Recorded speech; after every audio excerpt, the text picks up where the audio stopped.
Welcome back to the Everygirl podcast. Happy August. Since it's the first week of August, that means that we are officially 1 year away from my wedding. I'm getting married on August 8th, 2026. So, welcome to my official countdown.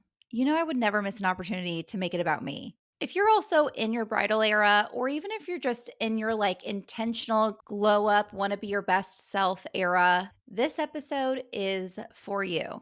Because here's the thing, I don't want the year before my wedding to be just about picking floral arrangements or obsessing over the RSVP spreadsheets. I want to look at this year as preparing my entire self mentally, physically, emotionally, spiritually for a life transition that's so much bigger than just one day. I don't mean transforming into someone totally different. I mean stepping into a version of me that I know I will look back on and feel really proud of. I have been calling this my bridal glow up blueprint. And today I'm letting you all the way in. I will break down what I'm focusing on this year, wellness routines, mental shifts, rituals, beauty tips, and the real prep that's less about aesthetics and more about alignment. Because, okay, spoiler alert, looking your best on your wedding day is not about facials or Pilates. It's about feeling so centered, so grounded, and so fully you. And I know that that sounds incredibly cheesy of who cares how you look? It's all about how you feel. I know that's cheesy and I know that that's bullshit. And we all want to look supermodel stunning on our wedding days. But it's really true when we look at that lit from within glow, that kind of glow that is so much deeper than your makeup you're going to put on. That je ne sais quoi has to do with our well being, of feeling so grounded and clear and present and centered. So, whether you're getting married next month or next year, or you're just manifesting your best self and you want to step into the version of you that you know you're meant to be, we are talking about the ultimate year long glow up blueprint. First of all, I just have to say it. The wedding industry has created this monster of pressure. Somewhere along the way, preparing for your wedding became synonymous with shrinking yourself and doing strict diets and intense workout plans, spending hundreds to thousands of dollars on expensive skincare treatments. And listen, I'm not here to judge anyone who wants to look their best. Lord knows if my fiance does not sob literal tears streaming down his face because of how stunning I look on my wedding day, I will turn right around and walk back up the aisle. Thank you very much. I'm not here to judge anyone who feels empowerment in changing their bodies. I get it. We all want to feel so radiant and beautiful on a day that holds so much weight. You know, all eyes are on us. We obviously want to feel as amazing as we possibly can. Our grandchildren are going to be looking at those photos years from now. Duh, we want our grandkids to be like, Grandma was a baddie. But there's a big difference between doing this glow up blueprint for you and doing it because you've internalized a belief that you have to be smaller or more sculpted or perfect to be worthy of being a bride. And that's the part that I'm not buying into, and I don't want you to buy into it either. Because when I really think about my wedding day, when I close my eyes and I picture it, I'm not obsessing over how small or how big my arms look in my dress. I'm not thinking about if my jawline looks snatched in photos. I am laughing with my best friends and my cousins and my sister while we're getting ready. I am crying through my vows. I'm dancing until my feet hurt. I'm spending every second of the day really feeling so lucky that I get to marry this man. I am fully and 100% completely present. I want to feel really grounded and clear and prepared, not prepared like micromanaging every inch of my body, but by intentionally caring for myself for all of the months leading up to it so that I can feel as present and clear as I want to. And If I'm spending the months leading up to my wedding obsessing over how my body looks, that's a habit I'm building. I'm going to get to my wedding with this constant brain loop, obsessing over the way that I look and over analyzing every little flaw or fat roll. I don't want to train my brain to do that. So, my first important point that I really want to emphasize is that this is not the typical pressure that we put on every bride and that we even socially accept from one another. Like, oh, yeah, I'm on a strict pre wedding diet to lose 10 pounds. Or here's this insanely expensive facial treatment plan I did because I'm terrified of having a pimple on my wedding day. Again, no shade, but that's not what this is. Like, yes, I want to look my glowiest, most beautiful, hottest self possible. And I will be sharing some beauty routines that I'm doing right now so that my hair and skin can look as gorgeous as possible. Like, duh.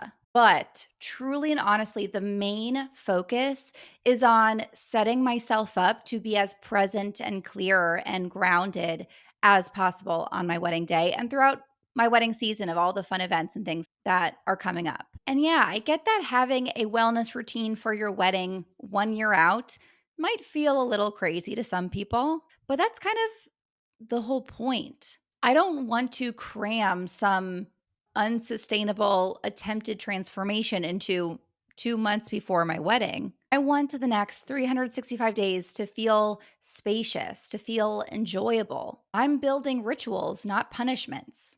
I want to treat my body in a way that feels really, really good so that it's not just like I look a certain way on my wedding day or I finally am able to lose the 5 pounds or whatever. For everything from the dress shopping to the wedding planning to the bachelorette party, I want to feel as clear and grounded and present and vivacious as I possibly can through all of it.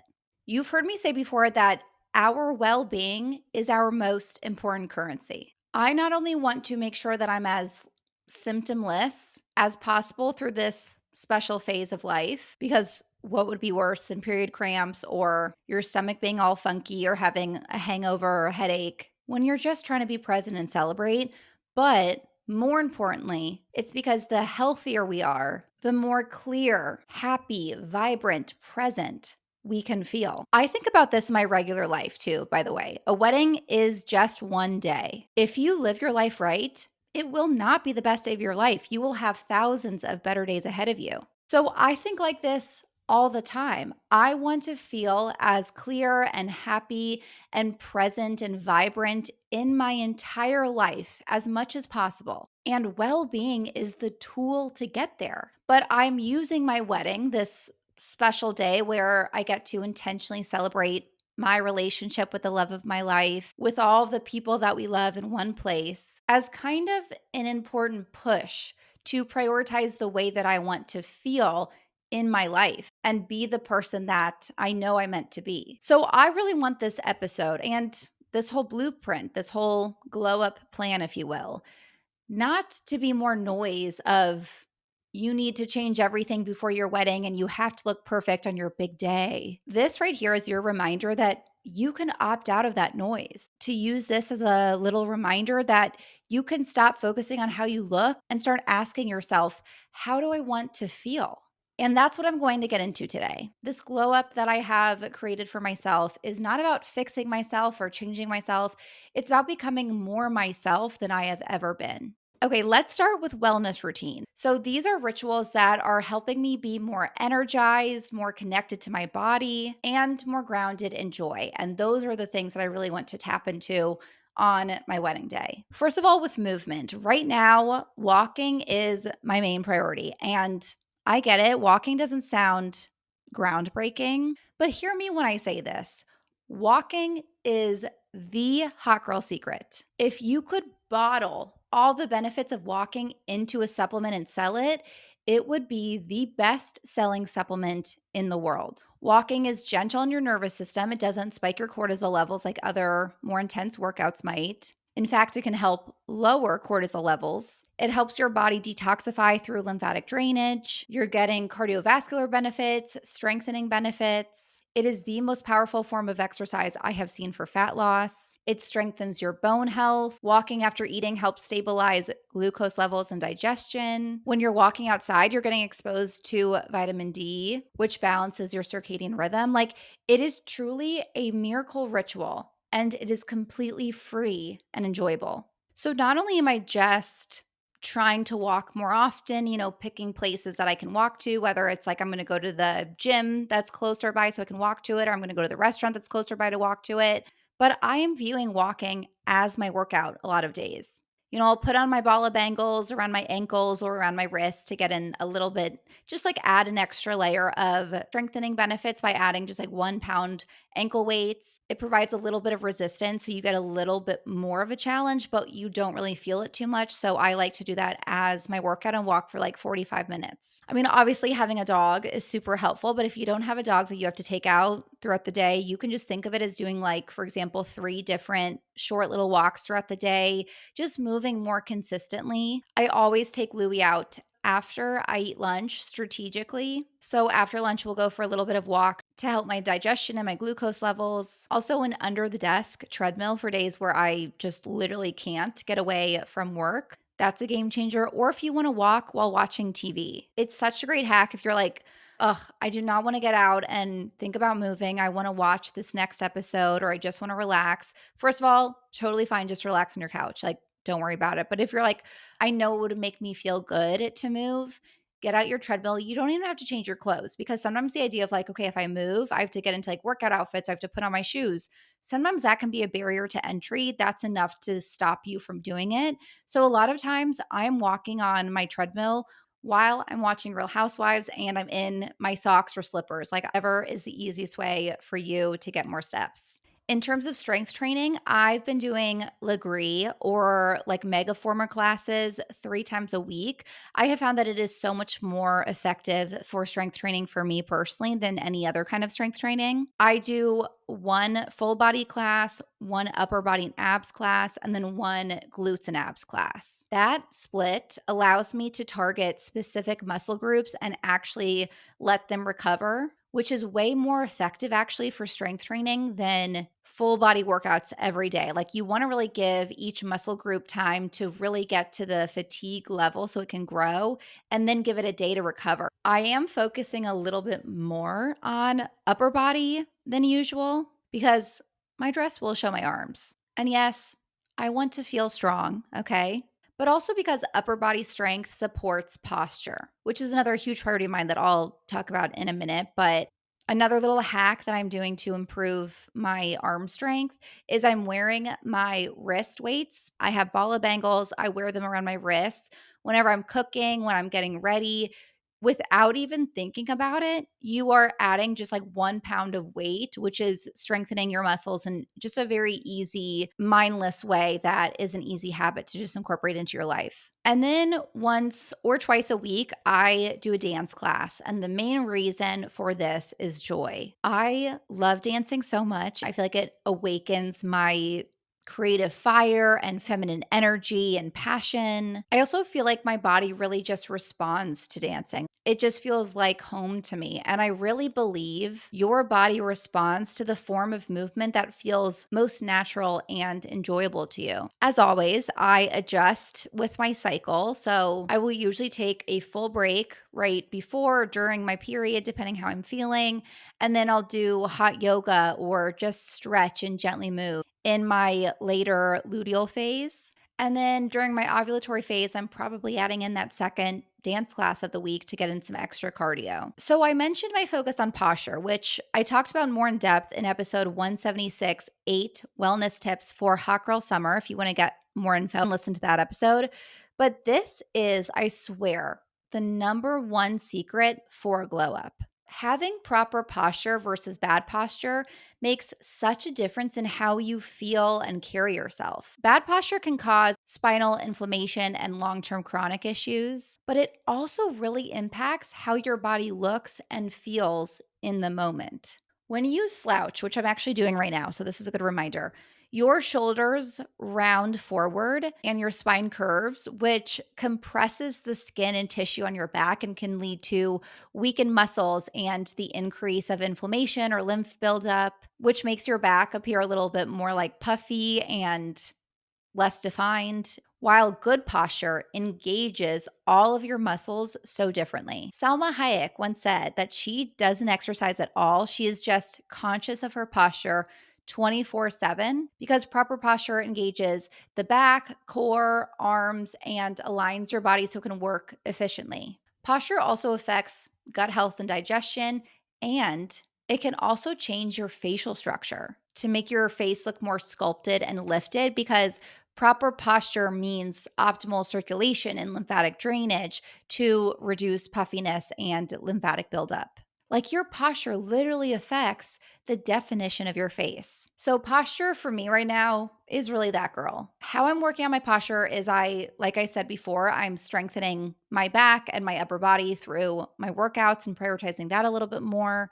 But also, I'm doing a series of body weight exercises every day, like just pumping my arms behind my back. I got this posture strap contraption on Amazon that I can wear while I'm sitting at my desk doing work, and just overall being more mindful as much as possible. Obviously, not stressing myself out about it, but just when I remember to get myself into proper alignment in order to train my muscles for proper posture. Now, let's get into food.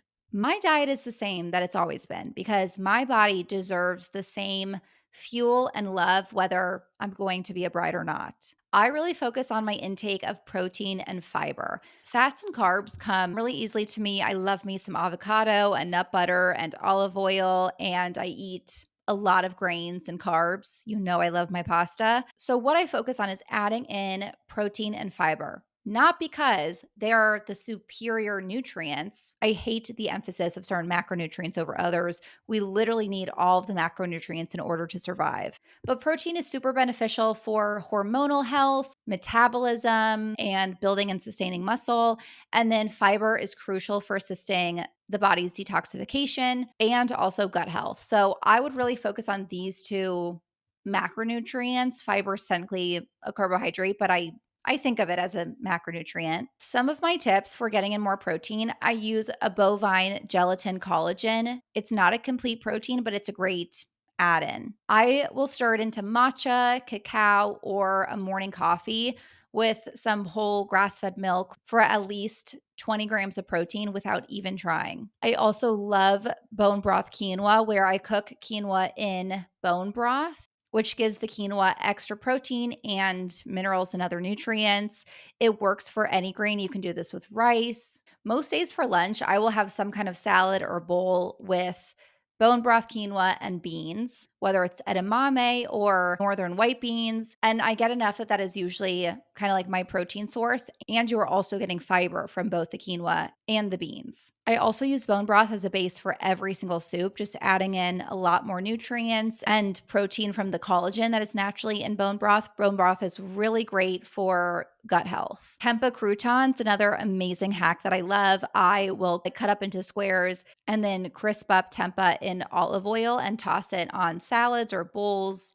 Savory pancakes, another favorite of mine. It's a sleeper hit. Honestly, it's so good. I mix eggs, chickpea flour, cottage cheese, and grated zucchini, spinach, a bunch of herbs, and then I pan fry in olive oil. I top mine with like a lemony yogurt sauce. It's a summer staple that is so high in protein and just delicious. On the fiber side, and even just in general, I aim for plant diversity.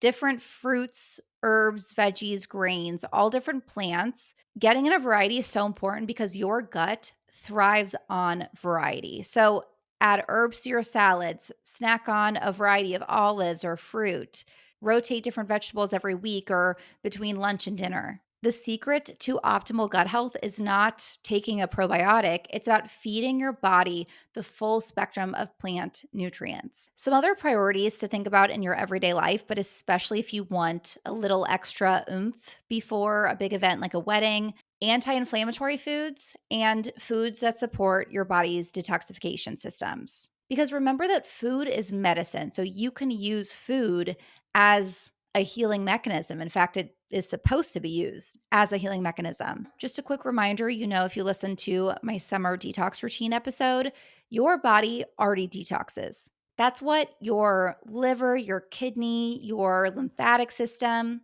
your gut, they're all doing it 24/7. You don't need a juice cleanse, but you can support those organs and systems with the right foods because detoxification isn't about restriction. It's about giving your body what it needs to do what it was built to do. So, here are some of my foods that I really prioritize for detoxification and foods that I'll be mindful of adding in throughout the next year. First one, cruciferous vegetables, broccoli, cauliflower, arugula, Brussels sprouts. These are rich in a compound that basically supports your liver's phase 2 detox enzymes. Basically, these foods help your body neutralize and eliminate toxins more efficiently. Beets are one of my other favorite detox foods. They are rich in a compound that supports liver function and increases the production of glutathione, which is the master antioxidant for your body, which helps with detox. Lemon, I put lemon in everything. Pasta sauces, obviously my water. Like lemon is so delicious, makes everything so much more flavorful. And the vitamin C in lemon helps your liver produce bile, which is really key for breaking down fats and eliminating waste. Just add lemon to everything because why not? Add it to your dressings, to roasted veggies. Cilantro and parsley are my favorite herbs. Add these to everything as well. They both are really effective for detoxification. They help bind to heavy metals and support the detox pathways, especially when they're eaten raw and not cooked. Like, what's that sauce? Like a chimichurri, or I also make like an herby pesto where I also throw in some cilantro and parsley, or you just cut it up and toss it into a salad. And then again, fiber in general, making sure you're getting your fiber in is going to be so beneficial for your detoxification system because fiber helps sweep out waste through your digestive system. And also, without enough fiber, the toxins that your liver is supposed to process can get reabsorbed. But especially high in fiber foods, I love chia seeds, flax seeds, berries, avocado, artichokes, things like that. And when it comes to inflammation is not always a bad thing, first of all. I feel like there's a lot of misunderstanding about this. Acute inflammation helps your body heal. So when we talk about, why is my body at war with me? It feels chronically inflamed. That mechanism is there to help you. Like when we think of if you get a cut and it gets red, that is acute inflammation. That's your body's way of getting inflamed in order to help your body heal.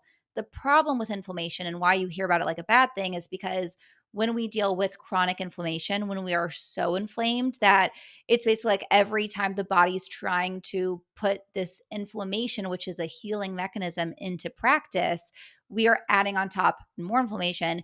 The body is so inflamed, it cannot actually get to the healing part of it. So that's when chronic inflammation is linked to everything from brain fog, fatigue, digestive issues, weight gain, skin issues. Like, this is why your green smoothie or a salad can be a form of skincare because inflammation in the body can, yes, be showing up as bloat or fatigue, but it can also be showing up as rosacea or breakouts. So, a few anti inflammatory MVPs. Again, the main thing with anti inflammatory is really just eating your fruits and vegetables, these things that are high in antioxidants that are going to help the body reduce inflammation. And then, of course, making sure that we are limiting as much as possible the foods that cause inflammation, processed foods, alcohol, added chemicals. When it comes to anti inflammatory MVPs that I really like to focus on, turmeric. I love a turmeric latte with some black pepper and cinnamon. It's so spicy and delicious.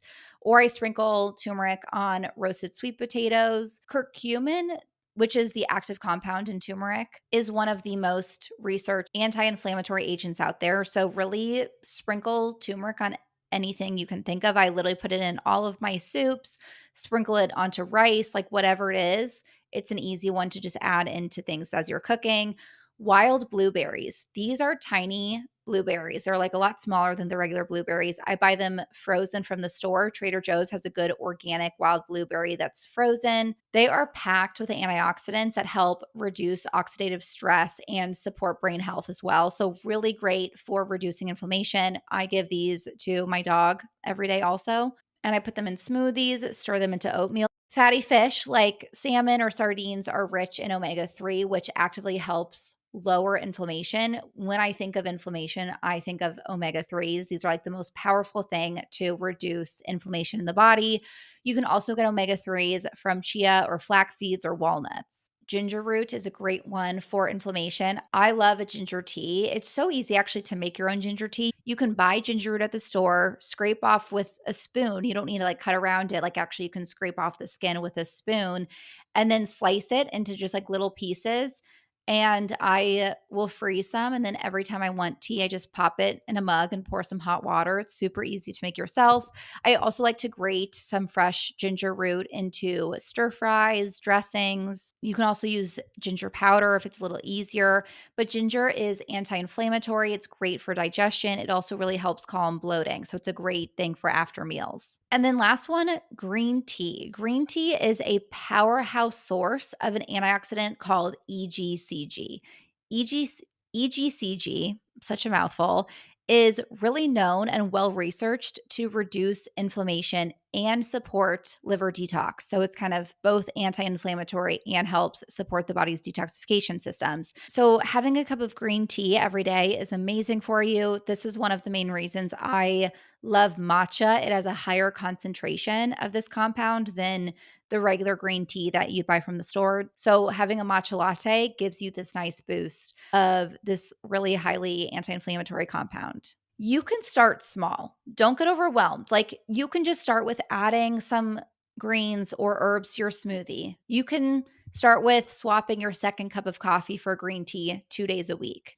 You can just add some roasted broccoli and hemp seeds to your salad. Sprinkle turmeric into your rice or the next soup that you make. Like it doesn't have to be really fancy or expensive. That's why I love these MVPs that I just listed for you. You can really add them into anything that you're already eating, adding cruciferous vegetables to pizza. Another super easy hack to just, again, add these foods that are supporting your body's inflammation levels and your detoxification system without feeling so overwhelmed. Now, I am not going to restrict ever. You know me. You'll never catch me limiting myself or recommending limitations to other people.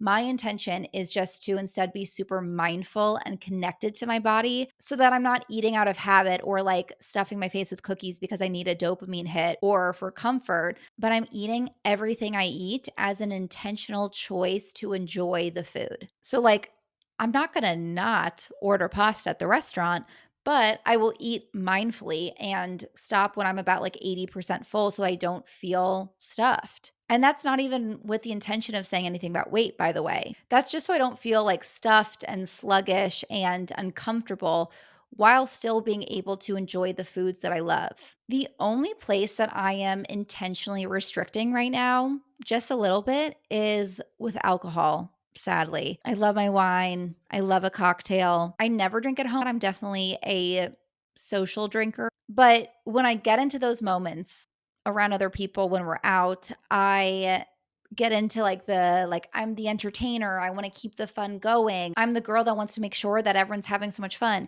And for some reason that translates to feeling like I need to drink alcohol, maybe more than I even would intentionally choose to. So throughout the next year, I'm trying to be really mindful of drinking less just to support my body because alcohol makes me feel like shit. We also are traveling so much the next year. We have so many really special, exciting events. So I am really prioritizing limiting drinking when I'm not traveling. Like, I don't need a glass of wine every time we go out for dinner. This is just for me what I think I need because again, I feel the effects of alcohol a lot. Like, I guess I'm getting to that age, but it's not like I'm 21 anymore. And so I don't want to feel that like sluggish, dreary, like out of it feeling. So I want to be really mindful about when I'm drinking and being intentional about it. Like being intentional about only drinking when it's adding to my life, when I'm truly enjoying it versus I'm just continuing to drink out of habit or comfort. I know adulting is so hard.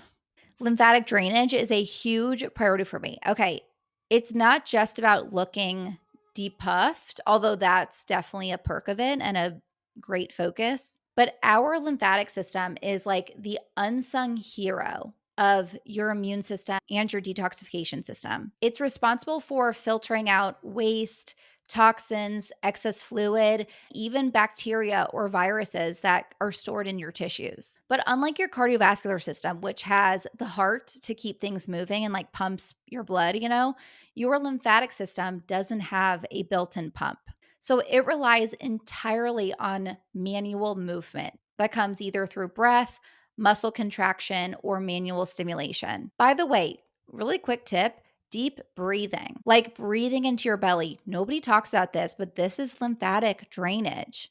Deep breathing is another amazing way that the body is supposed to move that lymph through your body. So just remember that deep breathing.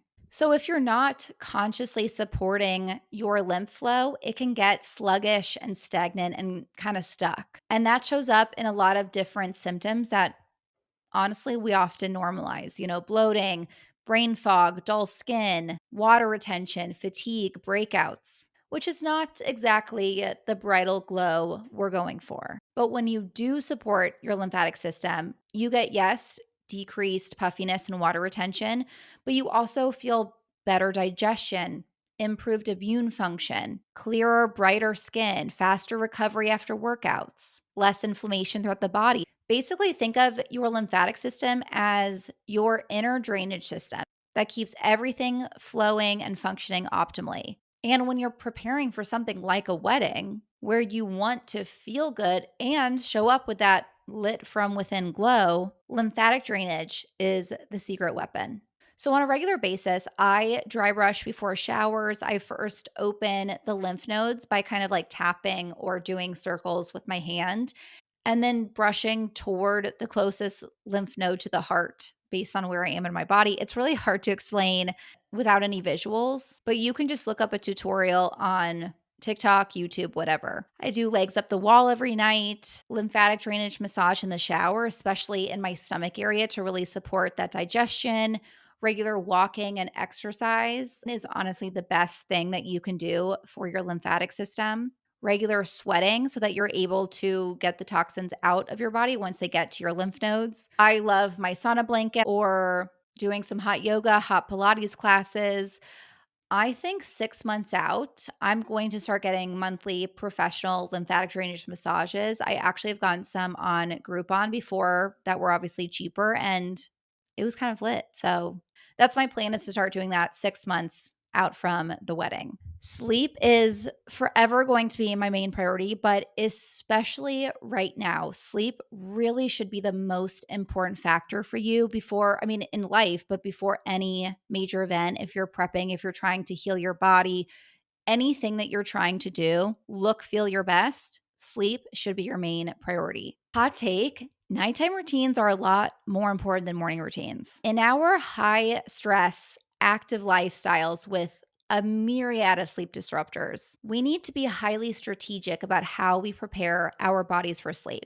Getting more sleep will be the biggest game changer for your health and honestly the quickest way to level up your life. When you sleep, the body works to repair itself. The brain removes toxins. The immune system fights inflammation and bacteria. The skin rejuvenates the skin cells. And the growth hormone is released to stimulate muscle growth, which is important to know if you care about like strengthening or getting stronger. That happens while you sleep. The general recommendation obviously is about 7 hours, and that's just to sustain basic functioning. But women often need more. I am not naturally a good sleeper. I have always struggled with getting enough sleep or falling asleep quickly, staying asleep through the night. So I have done a lot of trial and error to find out how to get the best sleep ever.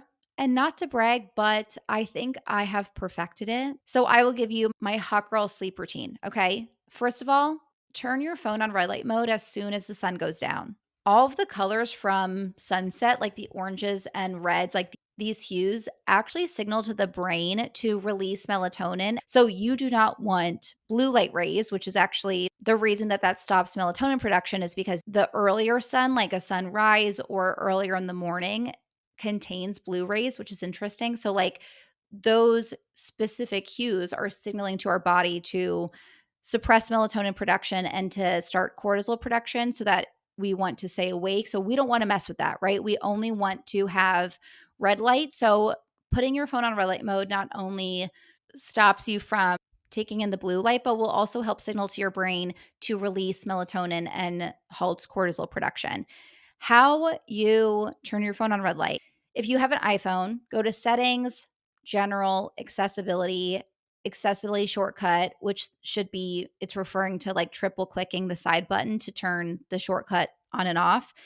Then go to the color filters, select the red color tint, turn the hue and intensity all the way up, and you're good. All you have to do to turn this filter on and off is just to triple click the side button. So I do that again every night once the sun sets. I'm triple clicking and my phone is on red mode. Have a sleepy girl drink, especially if you're someone who likes a little nightcap of like a little wine after you get home from work or something. Having a sleepy girl drink can not only be helpful in giving your body nutrients that helps it sleep, but also replaces that habit that might be disrupting your sleep. I like kefir with cinnamon. I like to do a calming tea like a chamomile or a passion flower.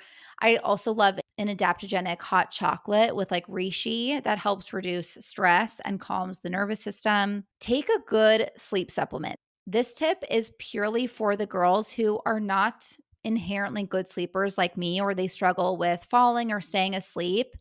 Again, me, and me.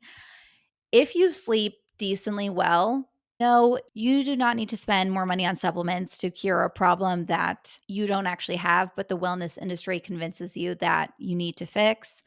However, for a bad sleeper like me, a really high quality, all natural sleep supplement has been a game changer to help me fall asleep and stay asleep. And I see the difference in my Aura Ring sleep scores. So I know it makes a difference. And these are not the sleeping pills that you got from your doctor in the 90s, by the way. There are many options that combine calming herbs and adaptogens to work with your body for sleep support, and they won't disrupt your body's ability to sleep on its own. My personal favorite is Array Sleep, which contains 5 natural herbs like GABA and holy basil. When I know I may struggle a little bit more with sleep, like if I'm on a time change when I'm traveling, or if it was just like a stressful day and I feel extra stimulated, I take Love Wellness's Sleeping Beauty, which contains amazing herbs for relaxation, in addition to a very small dose of melatonin to stimulate your body's natural melatonin production. After you take your supplement, you are going to get into a warm shower or bath. Our core body temperature changes throughout the day, with our highest body temperature in the mornings and our coolest in the evenings. So, to initiate good sleep and then maintain that deep sleep, you want your core body temperature to drop by about 2 to 3 degrees. So, being in warm water brings your blood to the surface so that when you get out, your body temperature lowers. If you have a bath, adding in some Epsom salt is obviously amazing, also for detoxification as well. I don't have a bath in my apartment, sadly, and just getting in a warm shower in the evenings makes such a difference. Put your legs up the wall and read for about 10 pages. Again, legs up the wall is great for lymphatic drainage, but it also helps calm your nervous system, which can be really helpful if a reason you don't sleep well is stress or your mind wandering. And then I always think reading is such a good way to kind of like calm my mind because I am such an overthinker. Who's not? Like, who listening is like, yeah, I don't overthink ever. Okay, we all are overthinkers, right? So reading lets my mind, rather than wander on all the other things I'm worrying about, what I have to do tomorrow, it goes to something specific that I can focus on. It almost is like a meditation. And also, I think it helps get us out of our anxieties because instead of focusing again on ourselves, we can focus on something else, whatever you're reading. So, reading a chapter, 10 pages, whatever it is before bed, I think is a game changer for as great a sleep as possible. And then last step in the hot girl sleep routine is mouth tape and having a silk eye mask. Mouth taping has genuinely made a big difference in my quality of sleep. The idea of it is that mouth breathing can lead to less oxygen in the brain, which then can cause sleep disruption. Nose breathing can more effectively get oxygen to your brain, which helps you sleep better. And you also know that you have a deeper sleep because you wake up, I swear, feeling so much more energized. You can just get kinesiology tape on Amazon for like $5 and I just like cut it up. And that's an easy, much cheaper option than a lot of those other mouth tape brands out there, even though they're so stinking cute. And I have a lot of those too. But if you don't want to spend the money, just get some kinesiology tape and cut it up. I love a silk eye mask to block out any potential light. Like I think of it like you do not want any possible sleep disruptor. We already are dealing with so many racing thoughts and other things that are going to disrupt our sleep. I do not want the little bit of light coming from my window or the alarm clock to possibly disrupt my sleep at any point. Silk's important because it won't damage your eyelashes or your skin. So, having a silk eye mask is really beneficial for optimal sleep. If I don't look like I'm getting kidnapped when I turn the lights off, I am not ready for optimal sleep. If you're watching this on YouTube and the lighting just completely changed, I don't know how it's gonna look, but that's because I had to pause and leave for a meeting and come back. It's now 7 PM instead of the afternoon when I was recording this. I've been yapping, so I had to take a break, but now we're back, and now we're going to talk about beauty routine. I would need a whole other episode, honestly, to get into more of this part of it, like to break down everything. But I will share a few highlights that are just specific to my pre wedding glow up blueprint. But let me know if you want a more in depth episode on my beauty routine. Face yoga is my biggest hack. I will shout it from the freaking rooftops. Face yoga is a series of exercises that tone and strengthen the 40 plus muscles that we have in our face.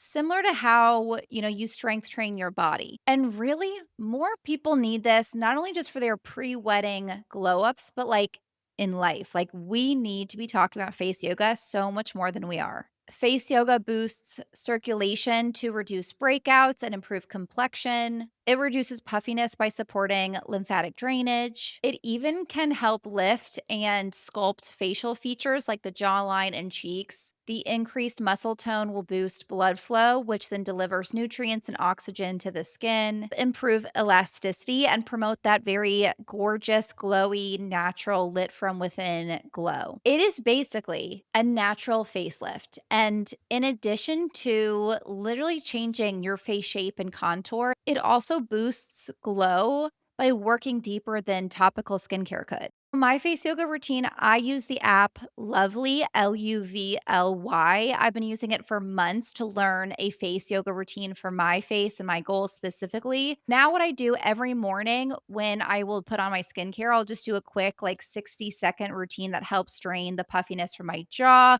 cheekbones, under eyes, and eyebrows. And then at night, I will do a 5 to 10 minute video from the Lovely app with my nighttime skincare to work on more training of my muscles. That's going to give me not only just the reduced puffiness, but also the more lifted, sculpted look. You can also just YouTube or look up on TikTok some face yoga exercises for any of your goals. I also have a few videos posted to my Instagram of some of the exercises that I do if you want to check those out.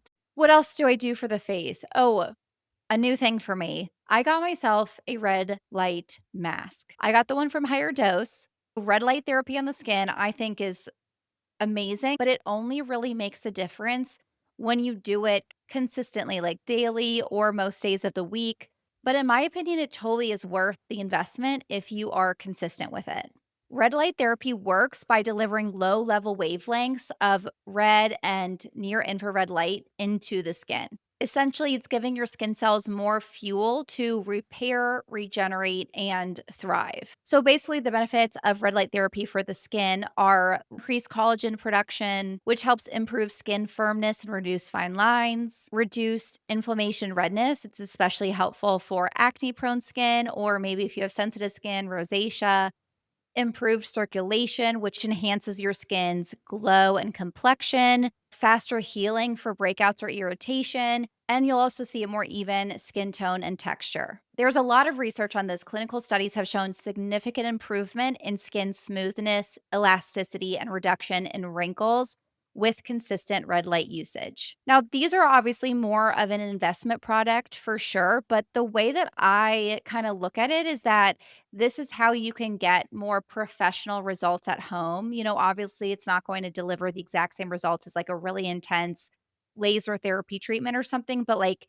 if you are down to spend a few $100 or so on a good red light therapy mask you can use at home instead of going to treatments, that can obviously cost upwards of thousands of dollars. I use my mask for about 10 to 20 minutes in the evening when I'm watching TV. I also love it when I have like a slow weekend morning and I'm reading or journaling. You just want to make sure the mask uses medical grade LED lights. Again, I love the higher dose mask. Dr. Dennis Gross has a really good one. And then consistency is key. Like I said, think like 3 to 5 times a week to see real change and actually make a difference in your skin. My body care products are really important to me, and I've been working to find the best possible routine because I have a really uneven complexion on my body, I would say, and I get the bumps, like the KP, chicken skin, whatever you wanna call it. So this is the body care routine that I'm super consistent with. I love a good exfoliating body wash, either with an acid exfoliator or a physical one. I kind of switch it off based on what my skin needs. When I get out of the shower, I apply the glycolic acid 7% exfoliating toner from The Ordinary. It's this big bottle for $13. It lasts so long. That's what my dermatologist recommended for my KP, my chicken skin, to help my skin feel a lot more even. I then love Lux Unfiltered, either their regular body lotion or their tanning lotion. It is the best lotion, honestly, at actually changing my skin complexion instead of just hydrating. It makes my skin so even. And I use it every single day to build up the results over time. And then the Undairy Algae Body Oil from Osea. I love to put this on before bed for this gorgeous, glowy sculpting effect. So again, the key is consistency. Like I really want to treat my skin as amazing as possible now, so it's as glowy and hydrated as possible. For hair care, so my goals basically for the wedding specifically, I have long enough hair. If you're watching and you can tell, I desperately actually need a haircut. I have so many split ends. But my hair is long enough. I just wanna support its health so that it can be as shiny and healthy and ideally a little bit, like, thicker and fuller looking as possible on my wedding day.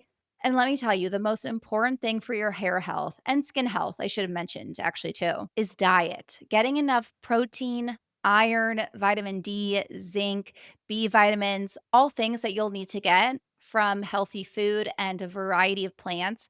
That is going to make the biggest difference in your hair health, more than any supplement or topical products. I actually really swear by that for skin too. I love my skincare products, but I would say the biggest difference for me is what I'm eating. And I look at my skin and my hair as a reflection of my diet. So that is number one most important thing. But here's a couple highlights that I'm doing now in addition to fruits and vegetables and a healthy diet. I was at an event that had a dermatologist and an Ayurvedic practitioner, and they were doing the thing where they have that camera that looks closely at your scalp. And it was alarming to say the least, okay? I kinda didn't need that jump scare, but I do have a lot of hair breakage. She recommended that I take pumpkin seed oil, which apparently helps with the specific kind of hair breakage that I have. I get the one from Mary Ruth's Organic, and I just put a little bit of it in my latte every morning. Pumpkin seed oil is rich in zinc, vitamin E, omega-3, and omega-6 fatty acids, a plant-based compound that converts testosterone into DHT, which is a hormone linked to hair thinning and hair loss, especially around the crown, which is apparently what I'm dealing with here. So, in other words, it really just helps reduce hair thinning and hair loss. Those are all the same nutrients that they put in pricey hair supplements, but without the super high dose of biotin that you'll see in those hair supplements, which can cause breakouts in the skin and also can interfere with lab tests, by the way. So, pumpkin seed oil is a really great option if you're dealing with hair breakage or a little bit of hair loss. One study published in Evidence Based Complementary and Alternative Medicine found that men who took 400 milligrams of pumpkin seed oil daily experienced a 40% increase in hair count over 24 weeks without any adverse effects. While that study is obviously male focused, as most studies are, unfortunately, the mechanism, which is that DHT blocking and the anti inflammatory support that's found in pumpkin seed oil, still applies to women. It's not going to be an overnight miracle. It's something you definitely do over time, but it's a gentle, effective supplement to support long term hair growth, which I think no matter what kind of hair you have, if you're dealing with hair breakage, I think it also can just be helpful in high stress seasons like wedding planning when hormonal shifts can occur and cortisol obviously really impacts hair health, so it might just be a good thing to supplement with if that's a goal for you. And then at least once a week when it's time for my everything shower, usually on Fridays after I do my Bravo Fridays, I do a full mask hair treatment. I put on a scalp treatment from Act and Acre, do a little rosemary oil on top of that, and then I wet my hair strands because you need your hair strands wet in order to absorb the moisture, and put on a super thick hair mask. I like the one from Seen, Seen, and I leave this on for a few hours. Overall, mainly my focus is really on scalp health because that's how you have the healthiest, thickest, shiniest hair possible. Just like the strength of a tree really starts at the roots. So I'm double cleansing my hair to make sure that I'm getting all the gunk and debris off of my scalp every time I washed. It really changed my life when I interviewed Helen Ravy, who is the founder of Act and Acre. And up until the time I interviewed her, and I was thinking, oh, it's so great if I only wash my hair once a week. I'm training it. That's a good thing. Like you guys have seen this on TikTok or like certain influencers that are like, don't wash your hair. Apparently, that's not true. She really changed things for me when she was like, you wouldn't do that to your skin, right? You wouldn't wear makeup all day and then sleep with your makeup on and then put more makeup on top of it, and then put on a powder on top of that to get away the oil. You would wanna wash your skin. Not only would you wanna wash it, but if you're wearing makeup, you'd wanna double cleanse, get off the makeup first and then wash. So she really recommends double cleansing your scalp because we have so much, like, debris, product, all of those things that we wanna make sure is off of our skin in order to keep our scalp really healthy. So I'm trying to wash every 2 to 3 days now, which is drastically different. Like, I think honestly before I would go about, like, 7 to 10 days, and I thought that that was doing good things for my hair. No. After wash, I use a scalp serum. I also love the Act& Acre one as well, and my dermatologist also recommended I use the Royal Oils Scalp Elixir treatment from Head& and Shoulders, which I just ordered on Amazon, and spraying that on my scalp on days that I don't wash because it contains iron, which gets rid of the yeast buildup apparently, and actually this yeast on the scalp, which is just disgusting to even think about, that's what causes dandruff, itchy scalp, dead skin cells, and that impacts your hair health. So I've been loving that in between washes. It also smells amazing. Now, the last section that I want to talk about today, that's arguably, I mean, not even arguably, easily the most important part of this pre wedding glow up is not just becoming my best self, but putting love and effort and attention to become our best relationship. People put so much time and energy and thought into preparing the wedding and somehow don't think to, or we don't talk about preparing for the marriage. And listen, don't get me wrong, I'm fully obsessed with my wedding. I was the little girl dreaming about her wedding dress. I had a full wedding Pinterest board when I was in high school. Okay. Like, I am not one of those cool girls who are like, the wedding doesn't really matter. I'll elope. No, you will actually laugh when you see the spectacle that is going to be my wedding. But I also think of it like I want to put just as much care and intention into our marriage as we do into the wedding. Like, why would we not prepare and intentionally build on our relationship to have this incredible foundation for marriage? Not that we want it without intentional preparation, but like, shouldn't we all stop to think about what kind of marriage do we actually want to be in? So I had this idea of kind of wanting to do like a marriage boot camp. That sounds not fun, actually. I don't know what to call it. It's kind of like strength training for your relationship. Like, it's preventative focus to be intentional about how you show up. Just like your wellness routine is. Like, I love to put together these glow up plans to optimize my body as much as possible. Why would we not do that for our marriage? I just don't, I guess, I don't want to get so distracted focusing on this like wonderful, exciting party that we're not focusing on the most important part, which is our relationship and the rest of our life together. So I wanted to do couples therapy. What we're currently trying is we're using ChatGPT, okay? Because therapy is hell expensive. Since we aren't working on any like specific issue, we're just trying to like deepen our relationship and kind of strategize together what we want our marriage to be like.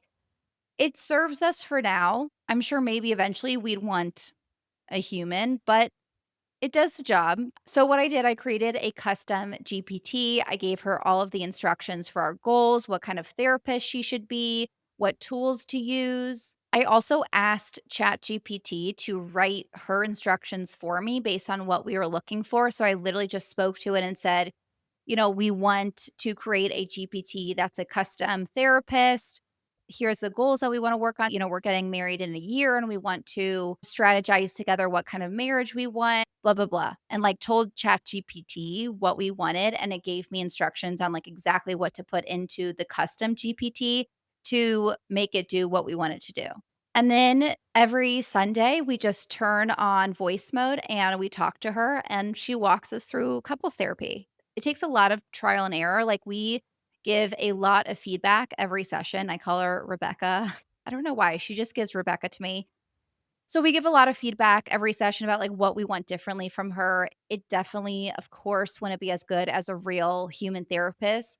We have spent many times cracking up because it really is just so funny. Like something she says, or just like the irony of us sitting talking to a computer. But it actually really serves us for a few reasons. For one, we really needed flexibility with this. If we can't get to it until 9 p.m. on Sunday one week, or if we didn't want a hard cutoff at 50 minutes, like, especially I think with couples therapy, when you're talking through things, two people that's having a conversation in therapy, when they're like, okay, it's the 50-minute mark. And you're kind of like, wait, but we like just got to the good stuff. Like, I knew that I would want the ability to keep going for as long as it felt natural to us. I wanted to be able to like really get in the flow, whether that was 30 minutes one time, whether that was 2 hours another time, like to kind of just be flexible with our conversations, which of course you cannot do with a human therapist who like has a life and other clients. I didn't know what to expect because I would say we are really good at communicating. Like, that is our strength. We are super open with each other. We're super honest. Neither of us really like says things we don't mean or like gets really too heated or anything. So I think we're really good at communication. That's one of our skills, I'd say. But just having a third party, even if the third party is artificial intelligence, but just having just someone else there, like Rebecca asks different questions than you would think, or points out different things than you would think too. We have gotten so much more intimate or deeper, I don't know how to explain it, than honestly we ever have. Like, I highly recommend it. There's a lot of like inner child healing for both of us, learning a lot about each other, even though I really thought we knew every possible thing about each other. We've had like many different aha moments, and a lot of it really is just like us having the time to talk out things together and explain certain things to each other. It really has been amazing. Like, I highly recommend this if you're getting married or if you're in a relationship. Couples therapy, always, if you can afford it. ChatGPT, Rebecca, if you can't. I look at couples therapy the same way I look at individual therapy. We should all be doing it preventatively and to help us work through the little things that come up rather than waiting until we have big issues. There's this idea that the longer you're together, the spark fades. That when you're together for a long time, you get comfortable, you stop trying, you stop learning each other. I don't accept that. I don't want you guys to accept that in your relationships. I think a relationship is truly only worth having if it keeps evolving, if it continues to require meaningful effort and intention. You know, I hate the idea of a honeymoon phase. Like, you mean to tell me the most in love we will ever feel is at the beginning? No, I want to put in the effort because love is a verb, remember, not a feeling. So I want to put in the effort so that the longer we're together, the more in love and happy we feel together. So if you're in your bridal era or whenever you enter your bridal era, don't just think about what kind of wedding you want, think about what kind of marriage you want. And put love and effort into both. Because, of course, your relationship deserves just as much glow up energy as your skincare routine. But yet, like, we don't normalize that or talk about it, so we kind of forget that we should. And I genuinely believe that the most beautiful thing you can walk into your wedding with isn't perfect eyebrows or the dream dress. It's a partnership that feels safe and happy and as connected as you've ever felt before. I know that's cheesy, but that's the real goal. The rest is just bonus.